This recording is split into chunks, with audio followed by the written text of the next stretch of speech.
নমস্কার, ডিজিটাল মিডিয়ার পক্ষ থেকে আমি আপনাদের সঙ্গে রয়েছি ফাইজুল শেখ। আর এই মুহূর্তে যে খবর আমি তুলে ধরার চেষ্টা করছি, আপনারা সকলেই জানেন প্রিয় দর্শক, যে আজকে ফাইনাল ভোটার লিস্টের দিন। আর এই ফাইনাল ভোটার লিস্ট প্রকাশ হওয়ার পরে ইতিমধ্যেই শোরগোল পড়ে গেছে চারিদিকে। আর সেই খবর কিন্তু আমি তুলে ধরার চেষ্টা করছি। এসআরের পরই আমি বলে রাখছি, পূর্ব বর্ধমান জেলা 16টি বিধানসভা কেন্দ্রে মোট ভোটার বাদ পড়েছে 17,840 জন। আর বিচারাধীন রয়েছেন 3,53,632 জন। এই পর্যন্ত ভোটার সংখ্যা বিচারাধীন রয়েছেন।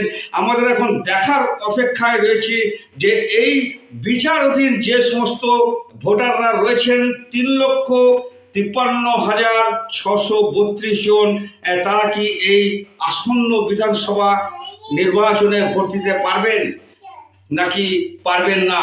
এটাই শুরু হয়েছে এলাকায় সেই জল্পনা। সেই সঙ্গে আবার আমি জানিয়ে রাখছি, পূর্ব বর্ধমান জেলার ফাইনাল ভোটার লিস্ট বেরোবার পর এসআইআরের পূর্ব বর্ধমান জেলার 16টি বিধানসভা কেন্দ্রে মোট ভোটার সংখ্যা বাদ পড়েছেন 17,840 জন এবং বিচারাধীন রয়েছেন 3,53,632 জন।